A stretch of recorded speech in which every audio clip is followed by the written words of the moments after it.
Bonjour Isa. Bonjour. Alors aujourd'hui, tu as intitulé cet épisode Être fan, trois petits points, une voie vers soi. Oui. Pourquoi as-tu choisi de parler des inspirations et des mentors pour cet épisode? Alors, pour 2 raisons, parce que, en septembre, j'ai sorti un album de slam, un petit EP, on va dire, il va y avoir d'autres titres, mais qui s'appelle Fan. Et j'ai eu envie de rendre hommage à ceux pour qui, je voue de l'admiration. Mais tu sais, pas de l'admiration comme, on pouvait avoir les groupies. Tu sais, dans les années 80, là, il y avait des fans, qui pouvaient, Comme les fans de Patrick Bruel ou voilà, de ou les Rock Voisine? Tipeee ou Oui, Claude François, tu vois? Qui oui. pouvaient pas cette, fanitude, je sais pas si ça Qui rend existe. hystérique. Ouais, complètement. Non, j'aime bien ce que fait cette personne. Je l'admire parce qu'il y a tout un tas de raisons. Ou j'aime bien cette série, j'aime bien ce film parce que ça va m'inspirer, parce que ça va me donner une voix et parce que finalement ça aussi m'apprend peut-être quelque chose sur mes, appétences, puisque j'aimerais ressembler à ce héros, j'aimerais ressembler à cette actrice, j'aimerais avoir certaines caractéristiques de ce chanteur et du coup, pour moi, c'est comme finalement une voie de connaissance. Tu te souviens de la première figure qui t'a vraiment inspiré? Oui, alors moi, je parle tout le temps, de cette série, Kaamelott, qui après est devenue un film. En fait, moi, j'aime, déjà pourquoi j'aime Kaamelott? Parce que, j'ai toujours lu depuis petite, les aventures de la Dame du Lac, le roi Arthur, la quête du Graal. Tu vois, il y a ce côté quête qui pour moi, quelque chose, d'inouï, aller chercher quelque chose où on va peut-être se dépasser, se transcender, découvrir. Alors finalement, c'est une quête intérieure, hein, qui pour moi est, très importante, mais l'exploration, le voyage, voilà et donc j'aime aussi ce côté, légende. Tu vois? Être épique, que ce soit, pas une vie, de base quoi finalement, tu vois? L'enjoliver autour de la règle du roi Arthur, il y a plein de légendes en fait, hein. Et même, je crois il y a toutes les formes d'histoire qu'on adore, qu'on retrouve dans tous les genres, mais on les retrouve toutes réunies dans Oui, ces histoires. oui. L'amour, la Oui, vengeance, la oui, trahison, exactement. la Tout, quête. c'est ça, tout. Euh, Tout ce qu'on appelle les archétypes aussi, tu vois ce que je ouais, veux voilà, dire? c'est ça. Tous les personnages que Jung a très bien, en fait, on va dire, théorisés. Donc il y a tous ces personnages, l'amante, le magicien, le rebelle, l'innocent, heu, tu vois Léo Dagan, qui lui toujours rebelle, tu vois ce que je veux dire? Et du coup finalement, peut-être on l'aime bien, peut-être on peut se reconnaître, peut-être on l'aime pas, tu vois? Caradoc est un peu bené, bah, finalement il a des côtés touchants, Guenièvre enfin tous ces personnages finalement, j'a j'adore aussi les textes, à la Audiard, tu vois? Qui vont devenir cultes et donc j'aime beaucoup cette série et puis le film encore plus parce que du coup il est allé plus loin, il y a des effets spéciaux. Enfin c'est digne je trouve d'une épopée finalement. Alors, est-ce que tu es fan de Camelot ou par exemple du travail d'Alexandre Astier? Les 2, les 2. Ouais. J'aime Kaamelott et du coup, ce que ça m'a amené, c'est que j'ai été chercher qui était l'homme derrière, enfin qui a créé Kaamelott et qui il est. Du coup, j'écoute des interviews de lui, j'aime comment il crée, j'aime ce qu'il dit. Je le trouve très intelligent, très spirituel, et tu vois, il y a aussi une forme de quand on s'intéresse à finalement une série, oui, on peut appeler ça une série qui devient un film. On s'intéresse à qui est derrière. Tu vois ce que je veux dire? Je te donne un autre exemple. Tu prends, Gladiator, tu as la musique de Hans Zimmer. Derrière, ben, moi, je me suis intéressée à qui est ce musicien et donc tu vas comme ça, comme si tu déroules un fil et t'aimes parce que tu es inspiré, tu es porté, tu veux ressembler, ça te donne une direction. Tu cites aussi également l'univers de James Bond. Oui, j'adore James Bond. Alors, j'aime moins les premiers parce que, On voit que, tu vois, ça va moins vite, etc. Et tu vois, James Bond, ils sont allés tellement loin dans la technologie, dans les effets spéciaux, enfin dans les cascades, etc., que le dernier, finalement, James Bond, il a plus rien. Tu vois, ils sont revenus à l'essentiel. Il Tu parles du James Bond incarné par Daniel Craig. Oui, oui, Ouais, oui, ouais. oui. Il a pu, tu sais, quand il va chercher son outil, parce qu'avant c'était du gadget, etc. Et là, je pense qu'ils sont allés tellement loin qu'ils pouvaient pas, ils pouvaient plus trouver. euh, ça allait être too much, tu sais, comme un peu dans Fast and Furious, où finalement on les voit s'envoler dans une voiture. Tu vois, là c'est un peu trop too much, tu vois. Ouais. Et donc ils sont revenus à, il a juste son arme, qui est finalement permis de tuer, hein, tu vois, donc puisqu'il est agent secret. Et, euh, et du coup, il revient à cette forme de simplicité. Puis James Bond, ben voilà, il combat le méchant. Tu sais, on revient à des choses très classiques, le bien, le mal. Euh, il incarne un idéal, un symbole, et je trouve ça très intéressant sur plein de plans. Alors, peut-être que James Bond, c'est possible, mais est-ce que l'exploration, notamment à travers des auteurs comme Alain Frison-Roche, a influencé ton parcours? Oui, Et est-ce que James Bond aussi? oui, James Bond aussi. Alors, je dirais pourquoi James Bond, et j'allais dire, et on a oublié que finalement, il a une marque de voiture que j'adore, qui est l'Aston Martin, hein. Et donc, pour moi, tu vois, tu vois, James Bond, c'est l'élégance, la classe, hormis le côté séducteur, mais tu as vu après dans les épisodes, parce que c'était trop. Quand on prend Roger Moore, après ça va plus, tu vois, ça colle plus avec l'image de la société où il va séduire toutes les femmes, tu vois, donc c'est pas ça. Mais c'est intéressant d'ailleurs aussi de voir comment, à travers des films qui se répètent dans le temps, comme ça aussi longtemps, on voit l'évolution de la société où tu fumais, tu buvais, puis qu'après, à un moment, il y a des choses qui s'arrêtent. Alors, Alain Frison-Roche, moi, j'ai été bercée. Donc, ça, c'était, tu vois, sixième. Donc, Alain Frison-Roche, c'est un explorateur. C'est pas tant un aventurier, mais il a beaucoup exploré les Alpes, premiers de cordée. Et puis après, des déserts. Et donc, moi, il m'emmenait en voyage et en fait en exploration. Ouais. Ouais. Le Québec semble occuper une grande place dans tes inspirations. Oui. Pourquoi? Et Martin Latulippe, Robert Savoie, qu'est-ce qui résonne en toi? Ouais. François Lemay. Ouais. Alors, ben, là, c'est vraiment quand j'ai commencé ma carrière de coach, parce que je commence d'écouter beaucoup de choses sur YouTube. Et pour ça que j'aime bien ce format de YouTube. Parce qu'il y a du profond, il y a du long, tu vois, il y a du long format sur YouTube. C'est des vraies émissions, en fait, tu vois. Enfin, vraies émissions. Je veux dire que sur d'autres réseaux sociaux, ça va vraiment plus être du scrollage, ça va vite. Et moi, j'aime bien la profondeur. Et donc, je découvre Martin Latulippe. Donc, il est capitaine d'une équipe de hockey, puis il lui arrive un accident. Il explique, d'ailleurs, tu vois, il y a tout le storytelling, comment il raconte, tu vois. Il raconte qu'à un moment, dans un match, il se prend qu'il y a un patin qui s'arrête là, au niveau de sa carotide, mais bah, tu vois, si ça allait plus loin, ben, clairement, il meurt, quoi. Et donc, ça remet en cause tout un tas de choses. Et il lance sa carrière de coach. Et c'est un excellent orateur, conférencier. Et en même temps, il garde une grande humanité, une grande qualité d'écoute, de cœur. C'est un redoutable, finalement, homme d'affaires. Tu sais, si on revient aux épisodes leader de cœur, tu vois, mais c'est vraiment ça. Donc, il est inspirant. Bien sûr, tu veux pas devenir Martin Latulippe, mais tu veux quand même aller vers les qualités qu'il incarne.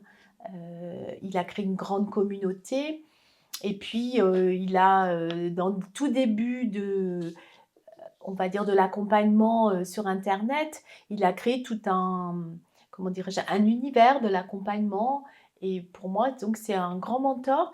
Robert Savoie, lui, parle de l'indicible qui en a fait une forte résilience. C'est un homme qui a vécu des choses vraiment éminemment dramatiques et je crois il est à sa 3600e conférence. Il fait, Canada et France, hein. Tous les ans, il fait 2 fois, il vient 2 fois en France. Il répète son histoire, il écoute les gens, il a le cœur ouvert. Après, il fait un gros câlin aux gens et donc je me dis: «C'est des exemples à suivre» et puis, François Lemay, en lui, il a mis la méditation comme quelque chose de t'écoutes François Lemay, t'as la pêche, t'as envie de méditer, tu vois? Alors que ça pourrait paraître, super, un travail introspectif, pénible, tu sais, j'ai retrouvé des mots qui soient pas, méchants, tu vois? Alors que lui, il va te faire de la méditation, juste, tu as envie de méditer tout le temps et donc ces 3 hommes-là qui m'ont beaucoup influencée aussi, heu, en tant que personne qui accompagne. Et du côté des femmes qui t'inspirent, que t'apporte, Sophie Chagg et sa vision de la manifestation? Alors elle, c'est l'élégance, elle a énormément travaillé, tu vois? C'est beaucoup de travail et puis, cette femme, elle est blonde et je crois que tu vois, elle est magnifique. Enfin, je veux dire, elle est très, très belle et donc elle renverse la table sur, tu sais, malgré tout, le fait qu'on peut, souvent associer, être belle et puis pas intelligente. Je pense qu'elle a dû énormément, souffrir de ça et donc elle a travaillé, son sujet, et puis elle incarne vraiment le sujet. C'est-à-dire, tu sais, elle dit pas des choses qu'elle n'a pas vécues et tu sais, on dit souvent, «Si ta vie le démontre», donc elle, sa vie, elle le démontre vraiment. Elle fait du storytelling, bien sûr, pour montrer ce qu'elle vit et ce elle a expérimenté et ce qu'elle transmet aujourd'hui, mais jamais en mode, comment dirais-je? Imposer, force, elle est douce et puis elle va, finalement, oui, t'inspirer aussi, tu vois? Pour moi, c'est des qualités que j'ai envie d'emprunter, ou d'incarner, de vivre, parce que c'est ce qui m'émeut. Et l'histoire de Margot Klein? Alors Margot Klein, moi je trouve que c'est une femme juste incroyable, c'est une jeune femme. Elle crée son entreprise, elle a 20 ans, donc elle était consultante, travaille dans une grosse entreprise. Elle crée son entreprise d'accompagnement de consulting et ça marche super bien. Elle a vraiment tout, tu vois? Elle vit en Suisse, heu, elle est en couple et elle est trahie, par sa partenaire qui travaille avec elle et elle perd tout. Mais quand, elle raconte son histoire, elle perd absolument tout. Donc elle a monté son entreprise à plusieurs millions de chiffre d'affaires et elle perd tout et en 1 an, elle reconstruit. Elle repart de zéro et elle reconstruit tout, en 1 année et donc tu vois, tu te dis, mais il y a aussi cette question, moi, que je me dis: «Mais à quoi les gens carburent?» Tu vois ce que je veux dire? C'est quoi qu'ils ont dans leur moteur, comme carburant? Tu t'imagines, tu perds tout, il y a des gens qui seraient, jamais remis, quoi. Tu vois? Je veux dire, ils disparaissent à jamais et puis en plus, elle en parle. Elle explique, tu vois? Elle ose montrer ça et du coup, ça donne aussi, je trouve de la force parce que tu peux t'identifier, tu peux te dire: «Ah bah, voilà, comme Robert Savoie, il a vécu l'indicible, il a vécu des drames et puis aujourd'hui, heu, il permet aux gens d'être plus en amour avec eux-mêmes et plus en amour avec les autres. Margot, elle a tout perdu, elle a tout rebâti et puis elle est simple. Ouais, il y a aussi ça que je trouve, c'est que, elle est restée simple. Moi, il y a c'est vraiment, tu vois, des valeurs que je peux me reconnaître. C'est pour ça que j'ai appelé ça une quête vers soi. Parce que finalement, dans l'autre, qui est plus connu, qui est plus célèbre, qui a plus de succès, eh ben, je peux me reconnaître dans mes valeurs. La musique aussi, elle occupe une place importante dans Ouais, ta vie. ouais. Heu, J'ai qu'est-ce que Alors, Alain Souchon, Laurent Ouais, Voulzy ou Jul ouais. t'apportent. Ouais, et alors, tu vois, Jul, bah, tu sais, aujourd'hui, on pourrait dire que Jul, c'est que les jeunes, tu vois ce que je veux dire? Et puis, il a été décrié sur des fois la qualité de ses textes. Et puis, en fait, Jul, bah, moi, je le trouve. J'aime son parcours parce que ça fait 10 ans, lui aussi, il est parti. Enfin, c'était pas gagné, hein. Là, tu vois, je suis en train de regarder la série de Alain Marchal, Pax Massilia. Quand Mhm. tu vois la situation de Marseille et de ce qu'on peut y vivre, de là où il part et là où il est aujourd'hui, tu te dis waouh, quelle force de caractère. Lui, c'est la musique lui, c'est ça, c'est la création. C'est ça qui est son moteur. Et il change pas d'un iota, quoi. Malgré toutes les pressions qu'il a pu avoir, il bouge pas, il continue, il crée, il Comme crée. d'ailleurs, comme Margot Klein, il a tout perdu. Il a eu sa première ascension. Oui, Il a eu sa première ascension avec un label. oui, euh, et puis, il est devenu connu. et oui, Il a eu du succès oui, et du grand succès même. ouais, Et puis, il s'est tout fait prendre. ouais, c'est Il s'est ça. fait voler ses droits, Ouais, ses pareil, bah titres, pareil. toutes les ventes du merch. Il a eu zéro. Il était connu nationalement et il n'a rien eu. Il a juste demandé à son label, qui étaient aussi des gens du banditisme. Donc, il leur a dit, gardez tout. Juste, vous me laissez tranquille. C'est tout et je refais ma musique. Ouais, Moi, ce que je veux, c'est refaire ma ouais, musique. Je vous donne tout. Je vous donne tout ce que vous avez fait. Tout l'argent que vous me devez, gardez-le. ouais, Laissez-moi juste repartir. ouais. Ben, c'est Et il est exactement. reparti, il est remonté. Ouais, Ouais. exactement. Margot, Mm. c'est en un an. Et pareil, on lui avait pris jusqu'au nom de sa marque. Tu vois, elle avait sa marque personnelle. Mm. On lui utilisait jusqu'à son nom à elle. Tu vois. Et Jules, c'était sûrement pareil, quoi. Mm. Et pour moi, waouh, enfin, je veux dire, rien que pour ça, mais ouais, tu as envie de dire que tu peux pas te plaindre quand tu n'y arrives pas. Tu vois ce que je veux dire? Tu dis, ah bah j'ai fait mon petit album, puis s'il n'y a pas de succès, ben recommence. Enfin, continue. Tu vois, enfin, moi, ça me donne quand je pense à ça, ça me donne de la pêche, quoi. Et Toutes puis, ces aspirations, justement, elles sont différentes, mais ce qu'elles ont en commun pour toi, c'est la résilience. ouais, c'est vrai, la résilience et la simplicité. Tu prends Souchon, tu vois, tu prends Souchon, il était sur un plateau de télé avec ses deux fils.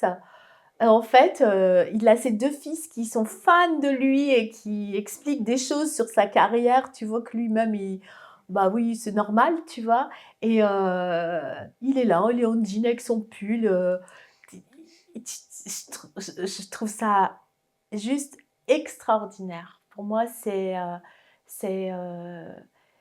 voilà, c'est des exemples à suivre et j'ai envie de dire aussi, on l'utilise ça en coaching avec un exercice où tu vas génie emprunter les qualités de quelqu'un que tu admires. C'est-à-dire que, par exemple, je veux tailler des textes comme Jules ou comme Souchon, parce que c'est un excellent parolier. Enfin, il n'a pas fait toutes ses paroles, mais avec Woolsey, ce sont des excellents paroliers. Et ben, tu vas génie emprunter, c'est-à-dire que tu imagines, tu mets Souchon devant toi, tu mets tes pieds dans ses pieds, etc. Tu te mets énergétiquement dans le personnage de Souchon, et du coup, eh ben, ça te traverse et tu vas essayer d'emprunter son génie de l'écriture. Bon, après, tu le rends, tu le remercies. Mais c'est une technique et en fait, ça marche très bien pour du coup c'est plus que de l'inspiration, tu vois ce que je veux dire? Tu prends la valeur que tu reconnais chez la personne dont tu es fan. Et comment cela nourrit ton activité de coach et d'artiste, ces inspirations? Alors du coup, tu sais, c'est écrire à la façon. Tu sais, il y a des exercices là, je crois comme ça en français. Écris un texte à la manière de Baudelaire, tu vois. Donc, ben, ça va être ça. Ça va être par exemple coach à la manière de François Lemay. Euh, ou soit en amour avec les personnes, en amour bien sûr bienveillant et inconditionnel, à la manière de Robert Savoie. Donc pour moi, c'est des présences qui sont avec moi, qui sont infusées, tu vois, et que je vais, comment dirais-je, utiliser comme des leviers. Et selon toi, pourquoi c'est important de reconnaître ce qui nous inspire? Parce que voilà, ça fait de la connaissance sur soi. C'est quoi qui vous inspire? C'est quoi vos influences? Parce que du coup, là, on est dans ces zones d'influence. Ça a de l'influence sur moi. Ça a de l'influence sur. Je suis sûre que si je te pose la question, il y a plein de gens qui t'inspirent. Alors après, quand il y a, tu vois, par la musique, moi, il y a plein de styles. Là, j'essaye d'écrire un slam sur la musique. Ben, c'est compliqué parce qu'il y a trop de choses qui m'inspirent. Quand tu prends tous les styles de musique, les groupes, les années, enfin, il y a tellement. Ah oui, ça c'est bon, ça c'est bon. Mais qu'est-ce qui vous inspire? Du coup, ça te crée de l'ouverture aussi au niveau de l'esprit. Ça te donne de l'intérêt, de la curiosité, parce que quand tu vas suivre quelqu'un, après tu le suis, tu vois ce que je veux dire, tu suis ses sorties, mais c'est pas être fan en mode, c'est ce que je disais au début, pas en mode hystérique, quoi. C'est vraiment, voilà, tu suis l'artiste. Des fois, t'aimes pas ses créations, hein, ça arrive, hein, qu'on ne peut, oh non, celui-là, je l'aime moins. Oui, je peux pas citer tous les artistes qui me plaisent, mais du coup, ça permet d'apprendre, finalement, d'apprendre sur nous. Voilà, c'est ça que je voulais vraiment donner comme témoignage. Que voudrais-tu dire aux auditeurs qui se sentent attirés par des figures, mais qui n'en comprennent pas encore le sens? Bah, moi, j'ai envie de dire, voilà, je sais pas, mettons, tu aimes Mylène Farmer. Bon, c'est peut-être, old school, je sais pas, mais s'il y a des jeunes qui nous écoutent, mais tu aimes Mylène Farmer. Qu'est-ce qui t'attire? Qu'est-ce qui te plaît chez Mylène Farmer? Est-ce que c'est son style vestimentaire? Est-ce que c'est, la manière dont elle, met en acte ses concerts qui sont juste, gigantissimes? Est-ce que c'est finalement ce qu'elle dit dans ses textes? Est-ce que c'est, la communauté qu'elle a créée? Est-ce que c'est le secret qui est autour d'elle? Tu vois? Est-ce que tu veux vivre ta vie comme ça, très mystérieuse? Heu ou au contraire, est-ce que tu aimes pas chez elle, tu vois, peut-être qu'elle soit pas people, tu vois ce que je veux dire? Donc c'est aller chercher qu'est-ce qui te plaît, qu'est-ce qui te déplaît et du coup, ce qui te plaît, généralement, c'est plus de choses qui plaît quand on est fan. Ça va être quand même la personne dans son ensemble. Est-ce que on pourrait conclure par le fait que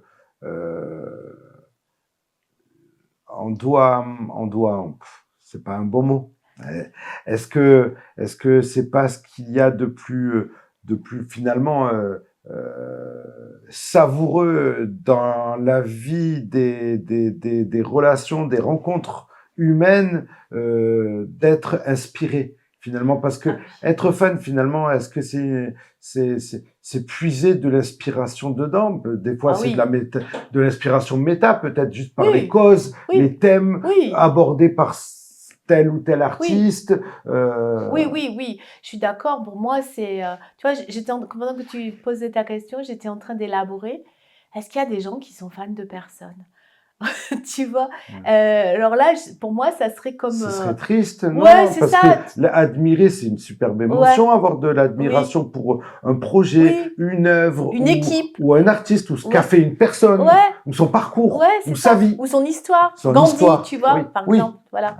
Tu vois, par exemple, j'ai appris il y a pas longtemps, que Gandhi, c'était un homme, qui était d'une timidité incroyable. Il était avocat et en fait, son premier plaidoirie, il il s'en va. Il s'en va, il quitte le tribunal parce qu'il ne peut pas s'exprimer et le mouvement qu'il a créé, Mm. enfin, je veux dire, tu vois? Et quand tu comprends moi, je ne savais pas ça de Gandhi et du coup, tu te dis: «Ah, mais il est encore plus admirable que ce que je pensais de lui», tu vois?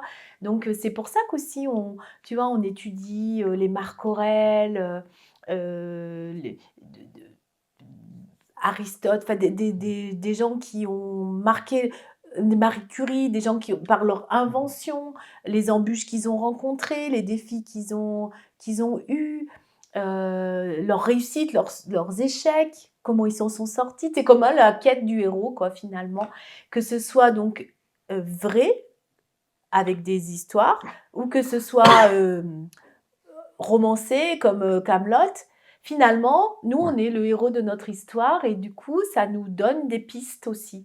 Tu sais, ça nous donne aussi oui, des pistes de réflexion, d'action et bah, tu vois, d'un coup, je réfléchis que peut-être il y a des gens, ils aiment pas ils suivent personne ou il y a personne qui les inspire. Oh, en fouillant bien, Oui, oui, on c'est ça, va c'est bien ça. Tu vois, trouver. d'un coup, ça Toute peut te personne a forcément, et fan, tu parlais en plus de personnages réels ou de fiction oui, même. c'est ça. Même de Ah fiction, ça a ouais, fait le même j'espère. effet. On Oui, a cité James Bond, oui, comme on a cité Jules, oui, Laurent Voulzy ou oui, Alain Souchon. oui, oui. Ouais. Puis après, tu vois, il me vient là quand j'ai préparé le sujet, il m'en venait d'autres. Puis j'ai dit, puis j'ai pas parlé Ouais. de Avatar, j'ai pas parlé de, tu sais, même le dernier, euh, euh, c'était pas le dernier, c'était dans Astérix, quand même les derniers qui ont été faits, où tu vois, ils parlent de la création, ils parlent du temple qu'ils doivent faire et puis, à un moment, il y a, un des acteurs qui se lance dans une tirade, paraît improvisée, puis ils l'ont gardé parce que tellement, c'était beau. Avec Édouard Baird dans Mission Voilà, voilà, Cléopâtre. c'est ça. Tu Ouais. sais, Cette oui, tirade est totalement improvisée. voilà Je exactement. pense pas qu'il y ait de bonnes ou de Voilà, mauvaises. c'est ça, exactement.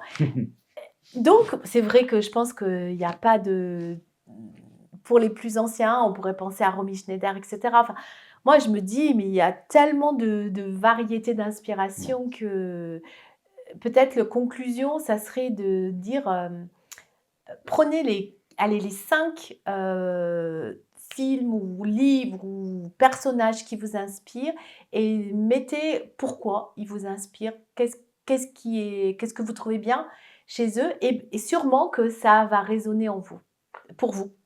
Ce serait bien que vous nous le mettiez en commentaire d'ailleurs. Oui, Mettez en commentaire et peut-être avec quelques mots-clés de pourquoi fondamentalement vous êtes admirative voilà. d'un personnage ou du fictif ou réel. Oui, Et c'est ces mots-clés en fait qui voilà, vont dire ouais, simplicité, extravagance, courage, bienveillance, bravoure, enfin voilà ouais, des mots, des ouais. adjectifs, on va dire.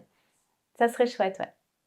Donc être fan, une quête vers soi. Exactement. Merci. Merci, merci Isa.